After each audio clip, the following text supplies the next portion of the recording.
Buenos días. Gracias por la invitación y gracias por organizar este espacio de reflexión, debate y activismo también político. Lo que yo voy a hacer aquí en esta presentación es un poco resituar una serie de dinámicas, de procesos y de actores que están abordando e implementando unas nuevas lógicas de la privatización en el campo de la educación.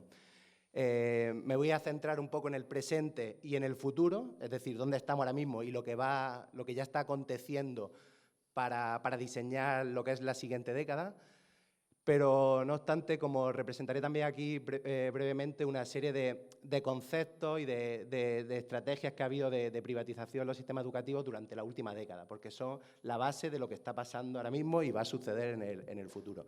Lo que haré será dividir un poco la ponencia en tres focos, en tres aspectos y nociones. Primeramente, me centraré en el campo de la ideología. Luego lo focalizaré en el tema de la política y, por último, en el tema más relacionado con la economía. Es decir, ideología, política y economía, para intentar explicar cómo el capitalismo, el contemporáneo, en la era digital, avanza dentro de los sistemas educativos. Y, por último, resituaré como una serie de nociones también, ideas, puntos de partida para empezar a resituar un sistema educativo más democrático. ¿Bien? Eso es un poco lo que voy a intentar centrarme un poco ahora.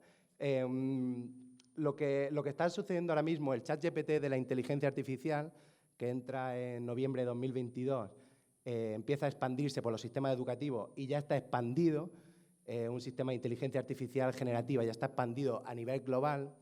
Esto viene aparejado a una serie de herramientas y de tecnologías, dispositivos tecnológicos en sí, una cantidad de mercancías tecnológicas, los entornos interactivos del metaverso, de la realidad virtual, otras herramientas y otros procesos de inteligencia artificial y una serie de actores políticos, también privados, que están entrando en escena en la política educativa pública global.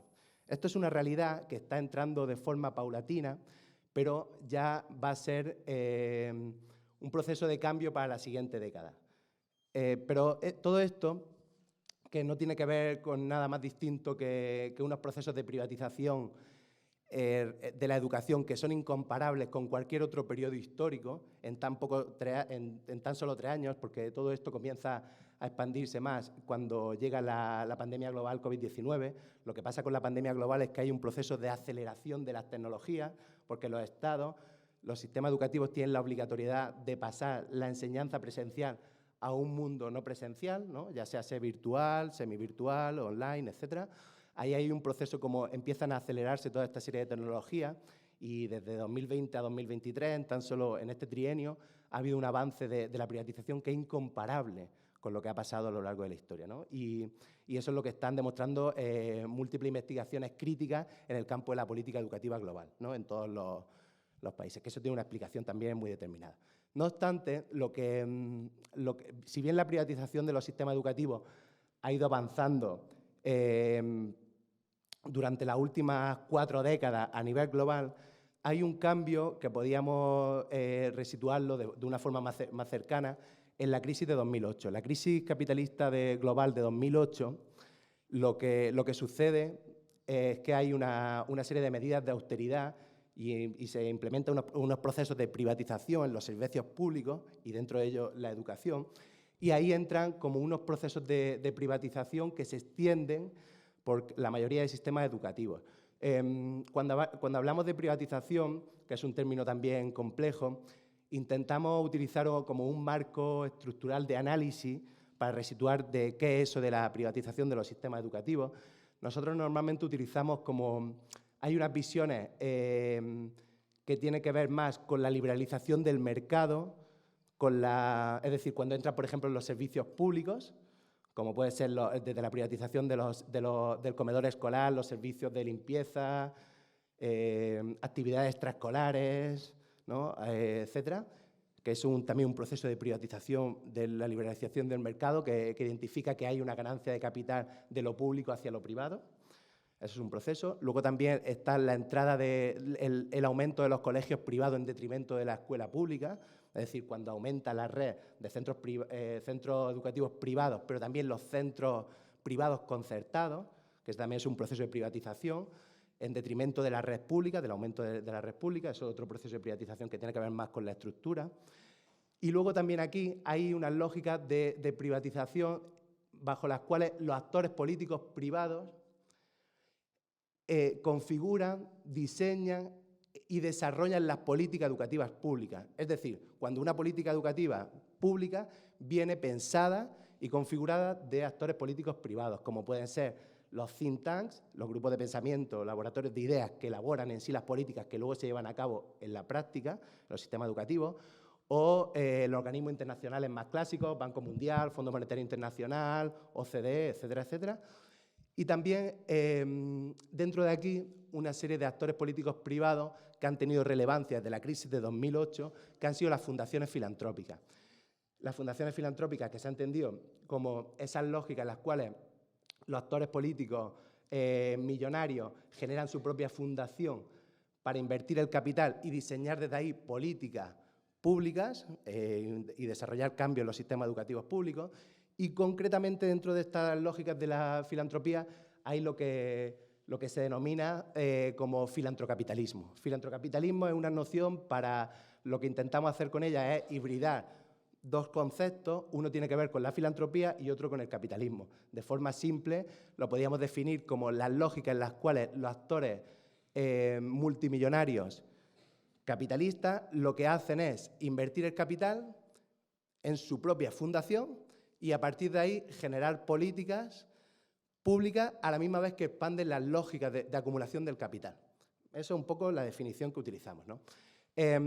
Luego, por otro lado, que ya no tiene que ver con esta forma de privatización, sino con otras formas de privatización que se adentran más, tiene que ver más con los procesos de subjetividades.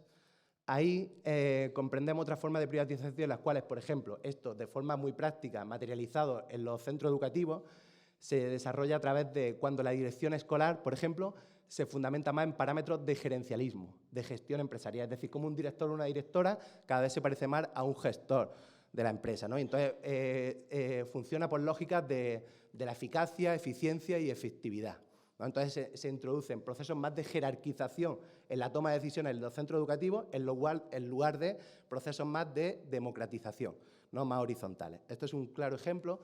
Pero luego también están las lógicas en las cuales al profesorado se le incorporan unos mecanismos de control, una rendición de cuentas, lo que se entiende en la literatura más como accountability, que lo que hacen es controlar sus funciones, su día a día, ¿no? Mediante una serie de evaluaciones, ya sea evaluaciones estandarizadas, sistemas de incentivos económicos, otra serie de políticas que se interiorizan en la praxis, en la cotidianidad, en el día a día de los docentes. Y por último, en esta parte de la subjetividad también entendemos como privatización un concepto que utilizamos que lo denominamos que se denomina cuasimercado en la literatura, es decir, cómo en las familias se incorporan también procesos en la subjetividad basados en la libertad, es decir, cómo cada vez se está desarrollando unas lógicas bajo las cuales las familias tienen que elegir, se sitúan como libres para elegir en el mercado de la educación. Es decir, entonces ahí se generan relaciones de oferta y competencia, tanto entre los centros educativos, hay una oferta diversa de centros educativos para fomentar que las familias compitan y elijan en sí el centro, ¿no? Entonces esto también lo denominamos como una forma de privatización. Bien, pues a partir de aquí, que eso en los sistemas educativos, en la política normalmente educativa, los sistemas educativos van cambiando de forma diversa en cada contexto, ¿no? No todo lo que sucede, no lo que sucede en 2008 de repente se expande y se desarrolla a nivel global, ni mucho menos. Esto ha sido de forma paulatina en cada sistema educativo. Yo he hablado un poco de la teoría, no me he centrado en lo que ha pasado aquí en el contexto del Estado español, ni nada por el estilo, pero bueno, esto tiene sus leyes y tiene sus procesos históricos determinados, ¿no? Cuando se instauran todas estas prácticas.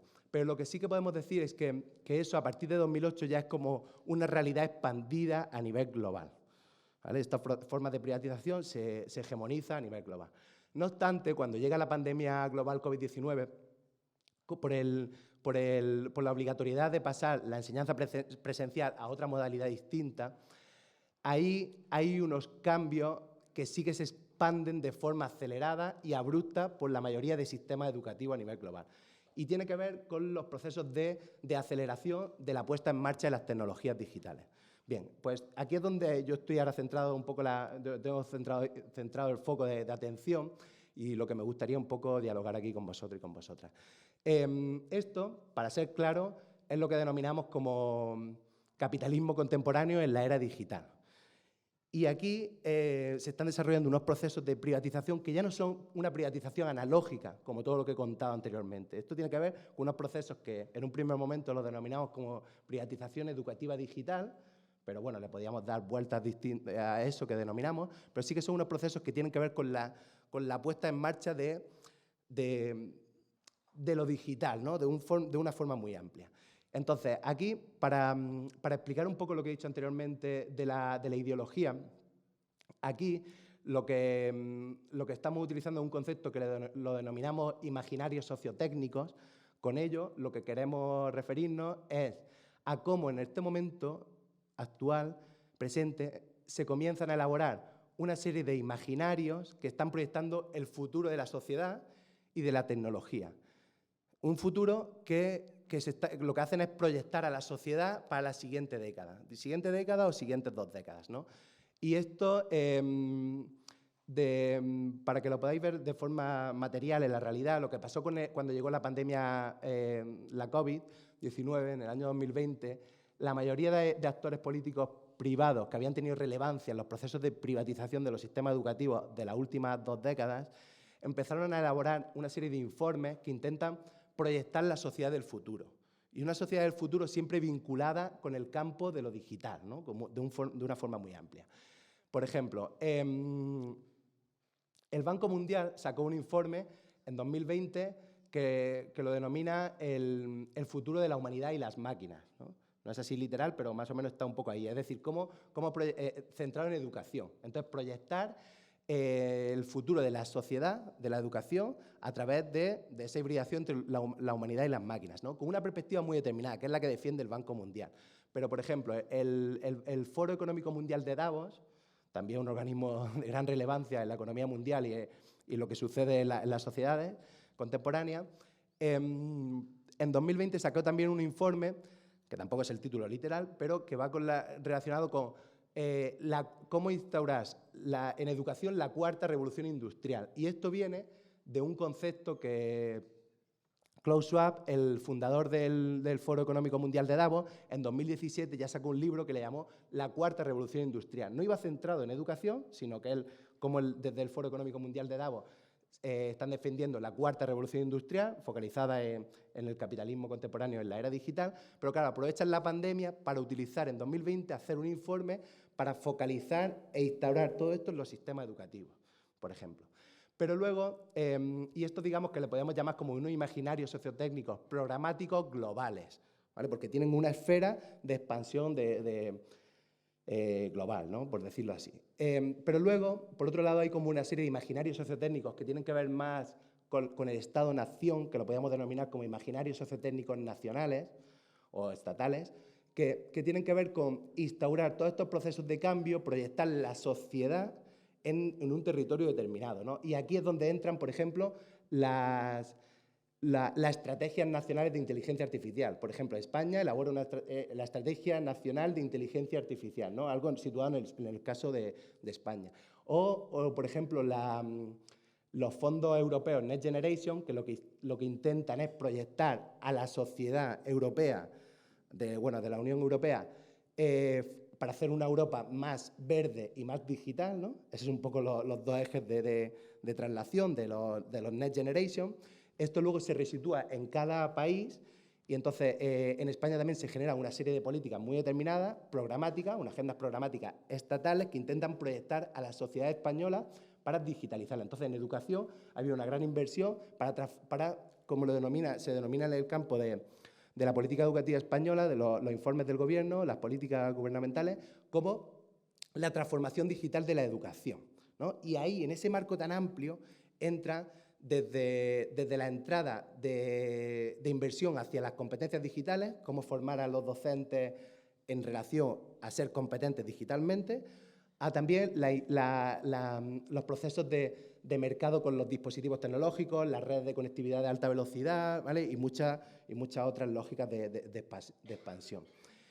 Pero luego, por otro lado, también hay otros temas que tienen que ver con la ideología o con esta serie de imaginarios que también en un momento un poco de ligereza los denominamos como imaginarios sociotécnicos mercantiles.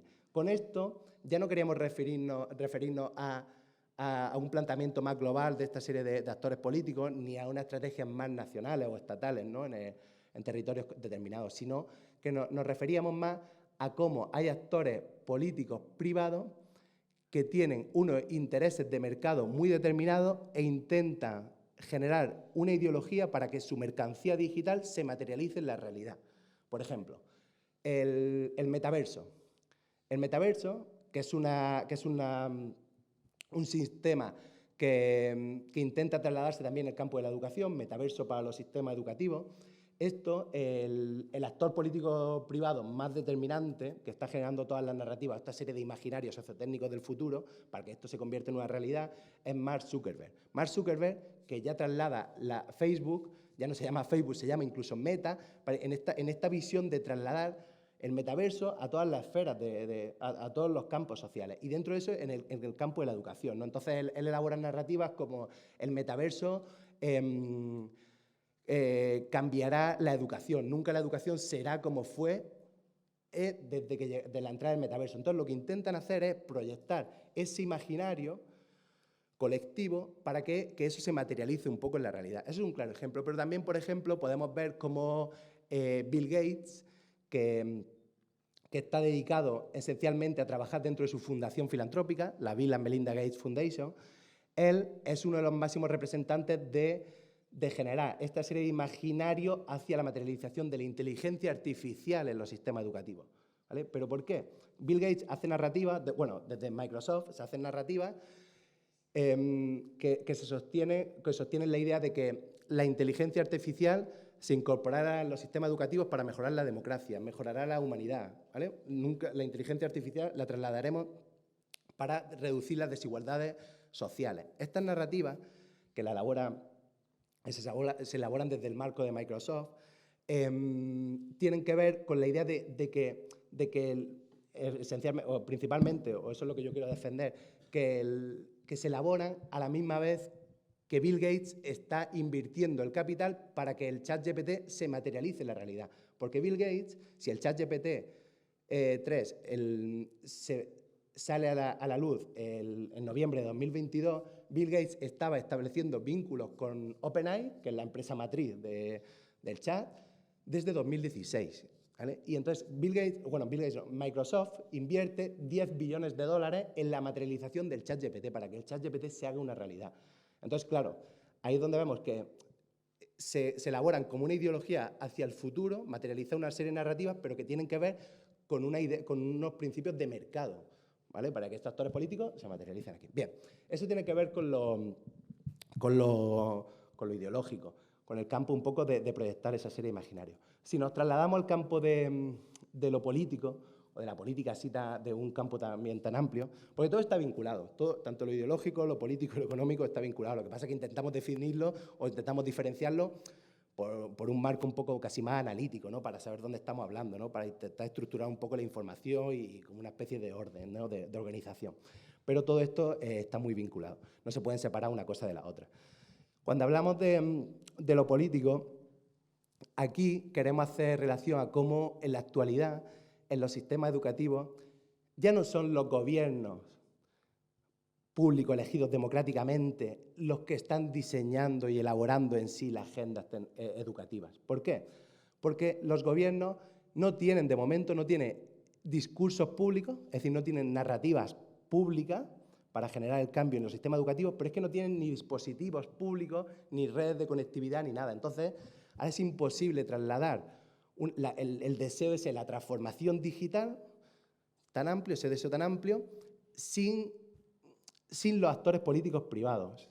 Entonces ahí es lo que utilizamos un concepto más que tiene que ver con la gobernanza, donde se hibrida siempre la relación entre los elementos, los actores políticos públicos y los privados, ¿no?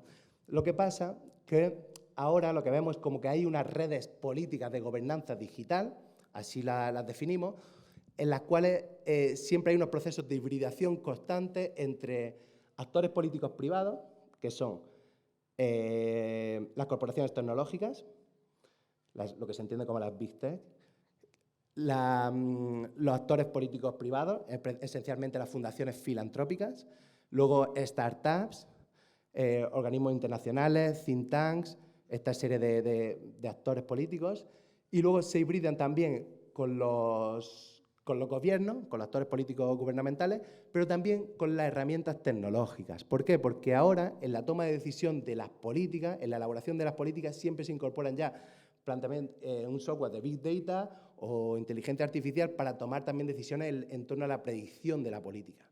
Entonces ya no se puede elaborar, no se elabora ahora mismo una política educativa amplia en el marco global si no tiene que ver también con estos procesos de hibridación siempre entre las herramientas, los actores políticos públicos y los actores políticos privados.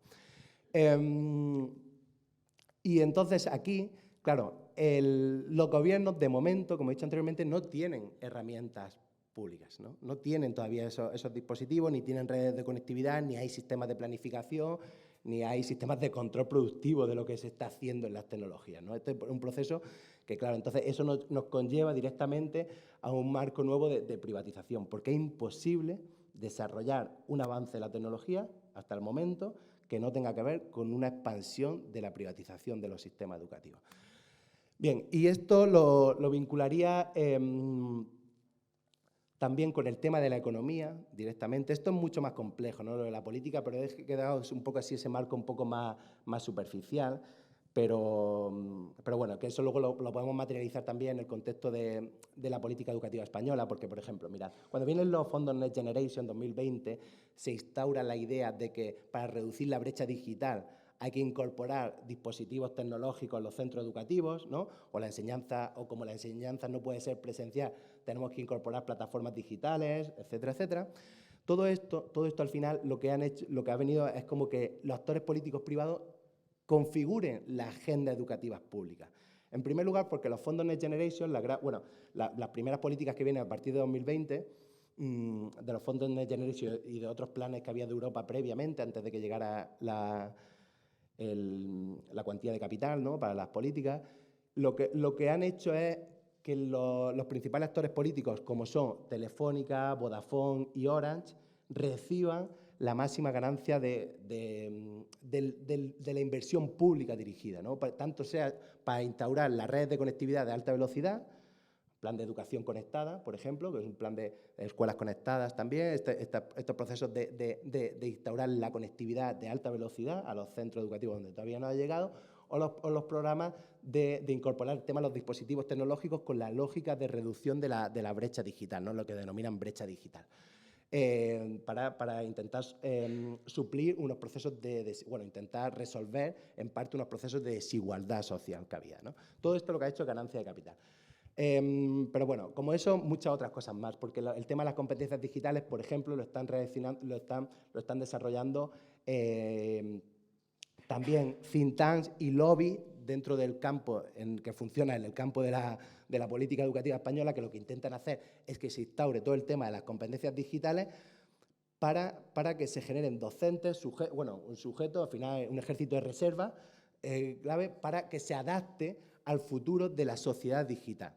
Entonces, claro, ellos son los que están elaborando la idea, porque hasta ahora mismo los gobiernos no sabían ni cómo instaurar ellos. Y mientras que los actores políticos privados ya tenían la agenda elaborada durante la última década. Entonces, lo que han hecho los gobiernos es capturar un poco las ideas iniciales que ellos ya habían elaborado, los políticos privados habían elaborado, ¿no? Como eso todo. Bien, y por último, cuando hablábamos un poco de economía, que este tema es muy complejo también, lo que sí que estamos viendo es que en el momento presente se están incorporando unos procesos de privatización muy amplios que nos obligan a focalizar el análisis en la entrada, en los procesos de acumulación y ganancia de capital que se están desarrollando hoy día a nivel global, ¿no? Entonces, para ello lo que hacemos es como definir procesos específicos que tienen que ver con la economía, ¿no? Entonces, por ejemplo, uno clásico tiene que ver con el producto-mercancía. Eso es el funcionamiento básico de las lógicas de la acumulación del capital. Lo que está pasando es que cualquier dispositivo que se instaura en un sistema educativo, como es privado, esto al final ha sido producido con unas lógicas determinadas que ha generado unos procesos de acumulación determinadas bajo las cuales hay un actor político muy preciso que es el que ha ganado el capital y el dinero ha venido desde la inversión pública, ¿no? Esto es un proceso claro, pero como esto, o las redes de conectividad, como no hay red de conectividad privada, pues Telefónica instaura la red de conectividad y va ganando cada vez más capital, más procesos de acumulación. Y esto tiene que ver con los procesos de acumulación originarios, unos nuevos procesos de acumulación originarios que se están generando en este momento actual, ¿vale? Porque bueno, se expande en los procesos de colonización que existen. Bien.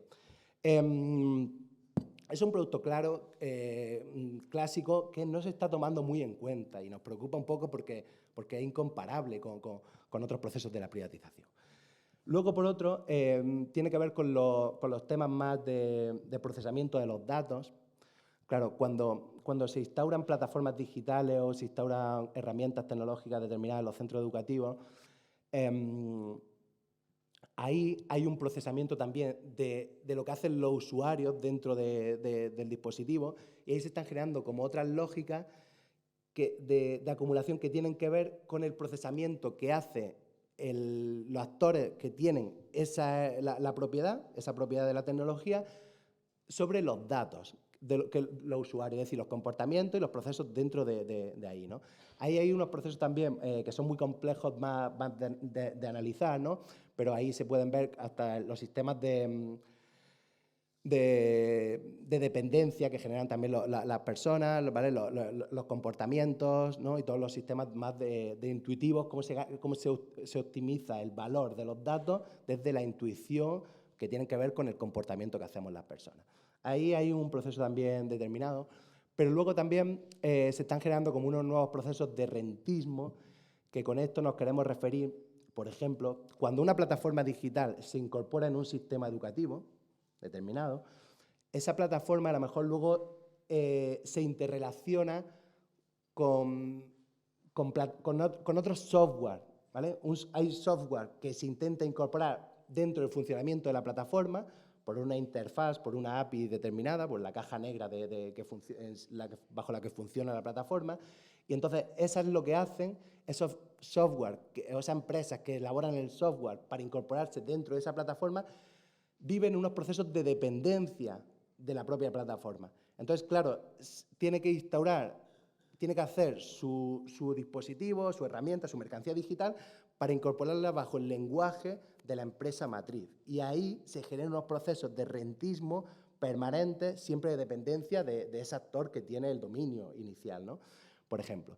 Pero luego, otro de los temas también de enorme interés, que estamos un poco focalizados más ahora la atención ahí en esto, tiene que ver con la financiarización.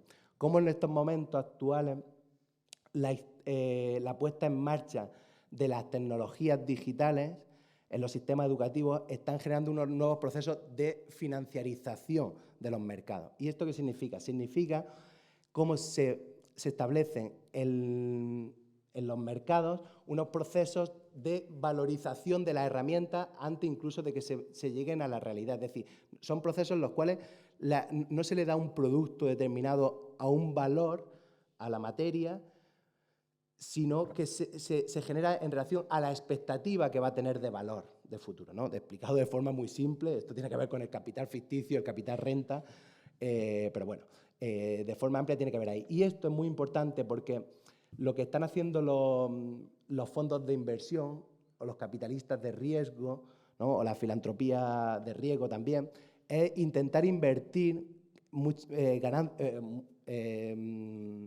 cuantías enormes de capital, de economía directa, intentar invertir en materias, en dispositivos, en mercancías que quieren que se materialice y se expandan en la realidad, ¿no? Entonces, lo que están haciendo es elaborar también discursos donde su especulación sea real, ¿no? Lo que inquieta, especulan con el capital para que eso luego se convierta en la realidad, ¿no? Entonces, cuando un fondo de inversión determinado invierte en una tecnología pública o en una materia, quiere que eso luego se llegue a la realidad, ¿no? Y entonces, ahí estamos viendo un poco ahora mismo los procesos más globales de estas lógicas de la economía así más amplia, ¿no? Bien, este sí un poco más, hay muchas otras cosas más, ¿no? Hay muchas cosas más, pero es así como un marco de todo esto, tanto estos procesos de cambio que tienen que ver con lo imaginario, estos procesos de cambio con la política que la hemos denominado redes políticas, de gobernanza, y tanto todo esto que tiene que ver con la economía, que de forma muy amplia las podríamos englobar dentro del campo de los nuevos mercados tecnoeducativos, algo así también que dijimos con rapidez, pero bueno, unos nuevos mercados que tienen que ver con la puesta en marcha de tecnologías dentro de la educación, mercados tecnoeducativos. Todo ello configura en parte, hay más cosas, pero configura en parte lo que podríamos denominar capitalismo en la era digital, ¿no? De los sistemas educativos. Pues claro, yo no quiero utilizar ni los conceptos de capitalismo de vigilancia, que esos se fundamentan más en los procesos de control que están haciendo las corporaciones de Silicon Valley, bueno, en principio no es como algo más amplio, pero que el foco está centrado en el control, como hay unos actores políticos que controlan un poco los sistemas de la predicción, los comportamientos para la ganancia del capital, ni tampoco utilizar el concepto de capitalismo de plataforma, que lo que se sostiene es que el dato es la materia prima del capitalismo en la actualidad, ¿no? Y las plataformas son esos procesos de mediación constante, ni tampoco utilizar otros términos como tecnofeudalismo o otras cosas más, ¿no? Googleización, uberización y todas estas cosas que al final yo las veo como nociones muy seductoras, porque son nociones muy seductoras, pero que al final quizá que todas ellas tienen parte de razón. O sea, y tiene razón, ¿no? En la actualidad hay procesos de control. Las plataformas son muy importantes, ¿no? En el proceso de la economía en la actualidad, etcétera, ¿no? Y hay unos procesos nuevos de acumulación originaria. No sé si feudalismo no estoy de acuerdo que sean, pero sí que hay unos procesos nuevos de expansión. Pero al final todo ello lo que está intentando decir que el capitalismo es algo distinto. Yo no creo que el capitalismo sea algo distinto a lo que fue, sino que el capitalismo sigue sus procesos de acumulación y para mí hay una lógica que base de todo esto, que el capitalismo se fundamenta en generar problemas, o sea, en generar soluciones a los problemas que ha creado el propio sistema capitalista. Y ahí sí que utilizamos un concepto más de un autor de origen bielorruso, Morozov, que él lo denomina como más, bueno, hace una crítica al tecnosolucionismo, al solucionismo tecnológico, y ahí sí que nos interesa más esa visión, porque lo que sostiene es que hay unos problemas determinados que lo que hacen los capitalistas es elaborar herramientas, soluciones tecnológicas para solventar esos propios problemas. Pero en esa elaboración y en esa puesta en marcha de esas soluciones tecnológicas para elaborar los problemas, lo que hace es perpetuar otras lógicas de acumulación del capital, ¿no? Entonces, yo creo que no hay que centrarse tanto en ponerle esos apellidos al capital, sino que analizarlo un poco en estos procesos de materialización. Bien, y para ir acabando, y sobre todo para adelantarme a lo mejor a una posible pregunta que pueda haber, porque siempre pasa, entonces cuento esto para que empecemos a elaborar un poco de idea. Claro, yo sé que luego a partir de aquí se genera un poco la pregunta de ¿y qué hacemos, no? ¿Y qué vamos a hacer? ¿Vale? Etcétera, etcétera. Ya, sí que estoy viendo las caras, claro. Entonces, claro, y en toda esa lógica, bien, yo me adelanto aquí para que empecemos ya un poco a pensarlo durante este tiempo y empecemos a elaborar ideas, porque esto que habéis hecho aquí, este encuentro, ya forma parte de la respuesta a esa pregunta. Este encuentro en sí es un proceso bajo el cual unificarnos aquí para pensar lo que está pasando y empezar a articular unos procesos un poco de resistencia o unos espacios de reflexión para intentar plantear algo distinto a lo que está sucediendo en la realidad, ¿no? Entonces, esto ya es un proceso ya que os respondéis a la pregunta que todavía no habéis hecho, ¿no? Ya hay una respuesta vuestra a la pregunta que todavía no habéis hecho. Pero bien, yo sí que voy a ser un poco más claro para ir avanzando un poco más, que lo que yo veo, o sea, claramente en estos momentos actuales, es que tres ejes, ¿vale? También. No sé por qué lo estoy pensando en base 3 todo, pero bueno, yo soy más base 2, pero bueno. Pero bien, en estos puntos es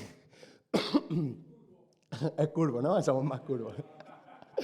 Vale, en estos procesos quizás lo que Mira, ahora hemos elaborado un marco, bueno, un marco así un poco de entrada principal que está por debatir y no está cerrado, ni mucho menos, pero sí que en esta necesidad también de trasladar algo distinto a lo que está sucediendo, en una red, que no sé cómo se llama, se llama Red bueno, de América Latina, España, Portugal y África, algo así sobre política educativa, bueno, RELAPE es la abreviatura.